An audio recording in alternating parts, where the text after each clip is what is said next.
겨울이 오면 향기로운 꽃들이 바닥을 향해 고개를 숙이다가 결국 다 지고 없어집니다. 하지만 당장 볼 수 없다고 해서 꽃이 사라진 거라고 말할 수 있을까요? 눈이 내리는 겨울이 지나면 정원에 따뜻한 봄이 찾아오고 꽃은 다시 아름답게 피어납니다.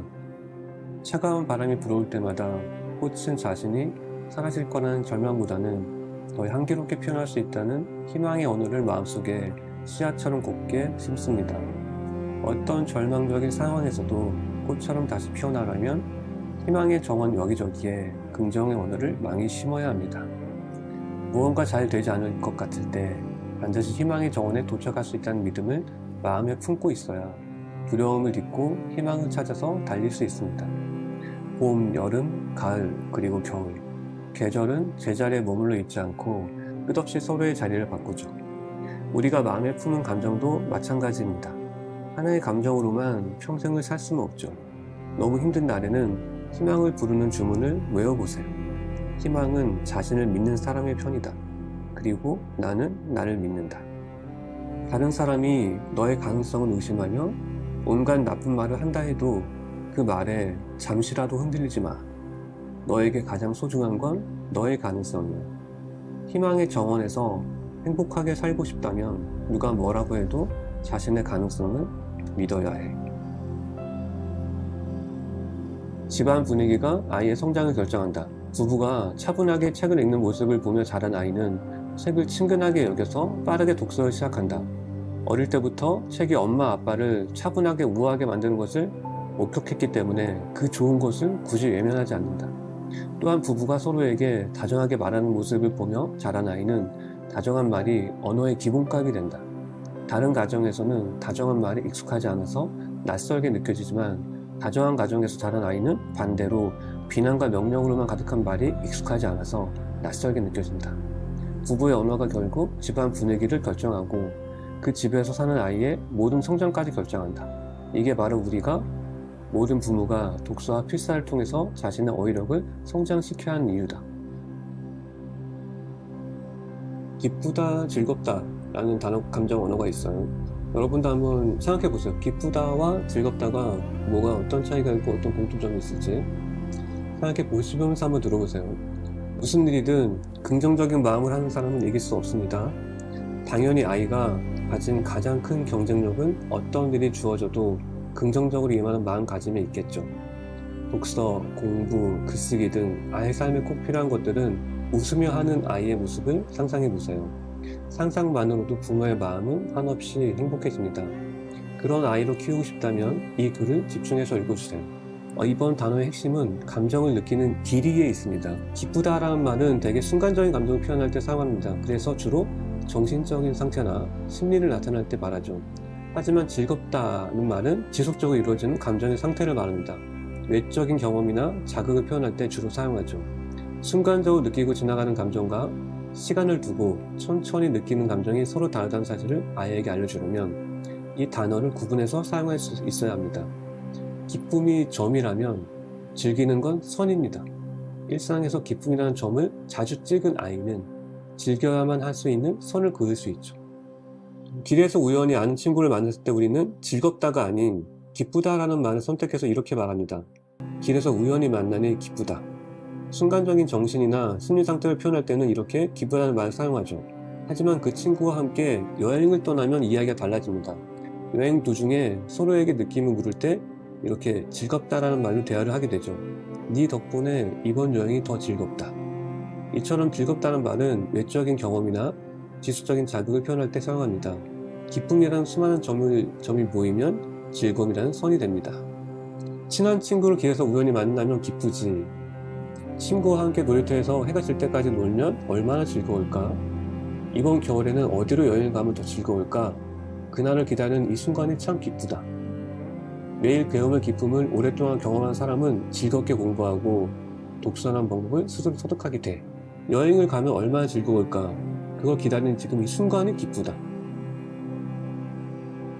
엄마 아빠도 부모는 처음이라서 부모도 부모가 처음이라 확실한 것이 아무것도 없던 나날 외로움과 불안을 벼트고 견디며 살아온 그 모든 나날의 모험이 바로 지금 나의 오늘입니다. 힘들었지만 지금까지 참 잘했습니다. 지금까지 잘해온 것처럼 앞으로도 나는 근사하게 해낼 거예요. 나는 아무 걱정도 하지 않아요. 나의 사랑스러운 아이가 내 모든 것을 기억하고 있으니까요. 여러분이 살다 보면 갑자기 거울을 봤는데 주름살, 검버섯, 기미 이런 게 보일 때가 있어요. 그러면 이런 생각이 들죠. 난 지금까지 희생만 하는 사람구나. 내가 보낸 시간 누가 기억해 줄까? 그때 만약 이 글을 읽으면 여러분의 마음이 저절로 치유될 거예요. 나는 아무 걱정도 하지 않아요. 나의 사랑스러운 아이가 내 모든 것을 기억하고 있으니까요. 여러분이 보낸 시간은 사라지지 않았어요. 여러분의 아이가 두 눈에 다 기억하고 있다. 그렇게 생각하시면 좋겠고, 이 문장을 썼을 때 여러분이 얼마나 마음이 회복될 수 있겠어요. 그래서 제가 이걸 썼고, 오늘 두 번째 문장 한번 읽어볼게요. 아이라는 한 세계를 기른다는 것은, 육아는 단순히 아이를 기르는 것이 아니라 아이라는 하나의 세계를 창조하는 일입니다. 아이가 하나의 단어를 이해했다는 것은 세상 어딘가에 마을 하나가 탄생했다는 뜻이며, 아이가 한 사람을 사랑하게 되었다는 것은 이 세계가 어제보다 조금 더 진보했다는 뜻입니다. 아무나 할 수 있는 일이 아니라서 나에게 맡겨진 일입니다. 세상에서 나만 할 수 있는 일입니다. 육아를 모두가 할 수 있는 심리를 생각하면 자괴감이 들 수가 있어요. 부모의 말은 아이에게 세상에서 가장 근사한 날개입니다. 아이가 예쁜 얼굴로 나 하늘을 날고 싶어 라고 말합니다. 그 말에 어떤 부모는 사람은 하늘을 날 수 없어 라고 답합니다. 그런가 하면 어떤 부모는 힘껏 아이를 들어올려 공중에서 빙빙 돌리며 하늘을 나는 경험을 선물해 줍니다. 물론 아이는 세상의 지식도 알아야 합니다. 하지만 세상의 지식은 부모가 아니어도 알려줄 수 있습니다. 아이에게 날개를 달아줄 수 있는 건 세상에 오직 단 한 사람, 아이의 부모인 나뿐입니다. 이거는 정말 꼭 들려주고 싶은 말씀인데, 내 아이가 작고 힘이 없다고, 할 수 없다고 생각하지 마시고 생각 연습. 이게 왜 중요할까? 아이는 생각은 아는데 생각을 연습해 본 적이 없을 거예요. 그래서 생각이 뭔지는 아는데 정확히 뚜렷하게 정의할 수는 없어요. 뭔지는 알 수 없기 때문에 이걸 통해서 이제 어떻게 알게 되냐면, 생각 연습의 첫 페이지에 이런 게 있어요. 낭독해 볼게요. 나는 어떤 사람인가요? 다른 사람에게는 없는 너만의 장점은 뭐라고 생각하니? 어떤 일을 할 때 가장 행복하니? 생각만으로도 널 기쁘게 해주는 게 뭐야? 요즘 네가 아끼는 물건이 있잖아. 그 물건을 아끼는 이유가 뭐야? 생각 연습은 뭐냐면, 생각을 묻고 생각한 것을 아이한테 설명하게 해주는 거예요. 이게 왜 중요하냐면, 설명은 천재들의 영역이에요. 그리고 우리는 내가 설명할 수 있는 것만 볼 수 있어요. 내가 설명할 수 없는 것들은 눈에 안 보여요.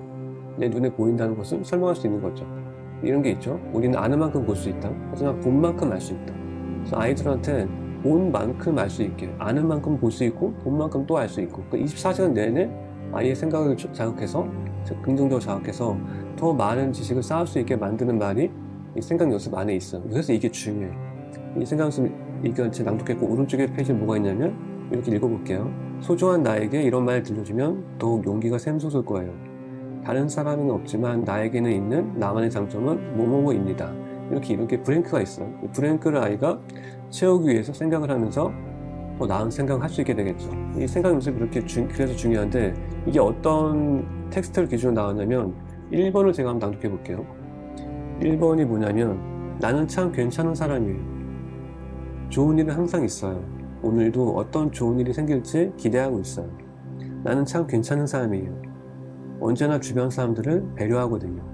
나는 섬세하게 말하고 행동해요. 내 주변 사람들을 따뜻하게 해주고 싶어요.